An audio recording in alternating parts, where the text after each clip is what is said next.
Okay. Next 6-minute video. Oh, look, the merchant just arrived.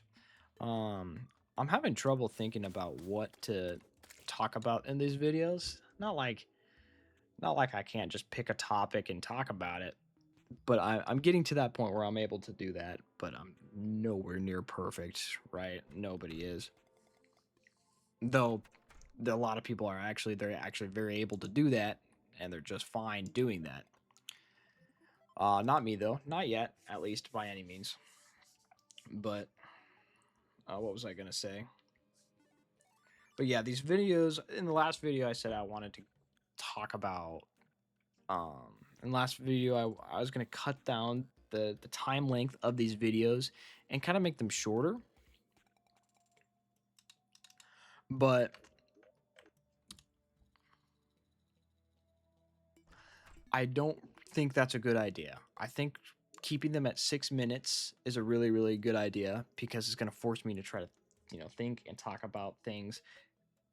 I can cut down on the efficiency later.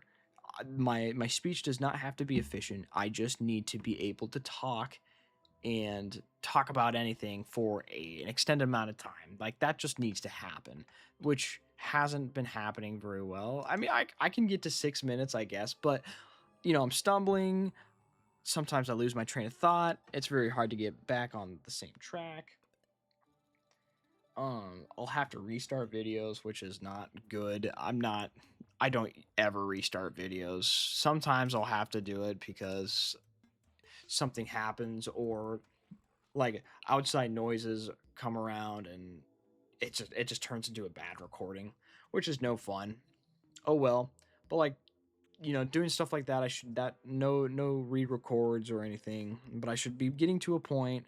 I think I've gotten to the point where the 6 minute getting to the 6 minute mark is becoming less of an issue, and now we're transitioning into the effective and making my speech more effective, meaning I need to increase my quantity of the things I'm able to say confidently into a camera and to a microphone. But then at the same time, make it efficient enough to fit into a 6 minute thing. Because at the beginning, I was having trouble getting to the 6 minute mark, right? Or the 3 minute mark when I was doing that for a while. I was having trouble getting to that spot. But now it's more. Now I'm not saying I am doing that because I would be saying I'm good at speaking. I'm definitely not. I'm just not there yet. But like now we are getting to the 6 minute mark consistently. I think there's been only a couple times where I've just ended it short, but no matter, we're getting there. So now I need to focus on making my speech more efficient. That I already covered that, but I need to talk in a way that engages people and talk in a way that is enjoyable to listen to. If my speech is full of filler words and things that just make my speech sound uncomfortable, unprofessional, then no one's going to sit through and watch it. If I don't want to sit through and watch my own self talk, who else is going to? Nobody. I can't expect anybody would. And I mean, that's not the point of these videos for sure. But just thinking about like, why would anybody think about, or why would anybody watch this? Why would anybody sit down and think about it? I'm not even offering that many ideas to the table because what this video is supposed to be about, we're already at 4 minutes, is like friend groups and everything, and what are like how friend groups are and how your speech is in those friend groups. When you talk about things in friend groups, everybody kind of like takes their turns and stuff. It's kind of like that social obligation where you're just expected to wait for the other person to stop talking and stuff. I mean, maybe some friend groups don't do that, but the majority of friend groups that I've been in, when someone's talking, you wait for them to stop talking, and then you're allowed to talk, right? It's just a mutual, respectful agreement. And if you interrupt, sometimes it'll happen. We're like, oh, okay, you go, or your turn, right? And that's cool. it happens, I'm sure, to a lot of friend groups. The majority of the ones that I've been in, of course.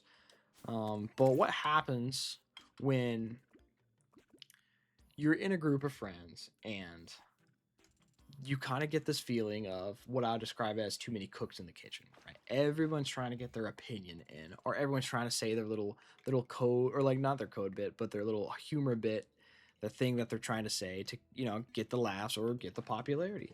What happens when there's just so many of those like people?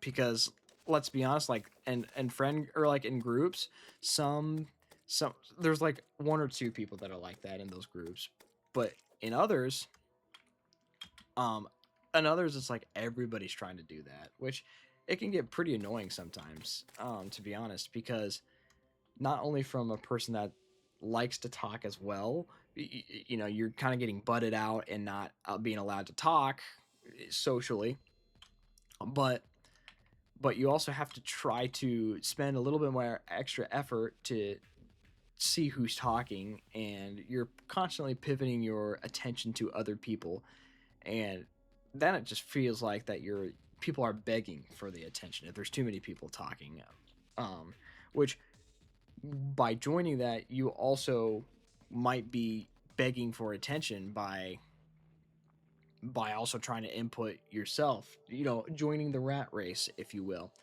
by trying to say your thing at all costs necessary. But it's not fully necessary in my situation, or in my situations when there's too many people talking. Normally I'll just get quieter because I try to be as respectful as possible in conversation, and if there's more people talking I will dissent.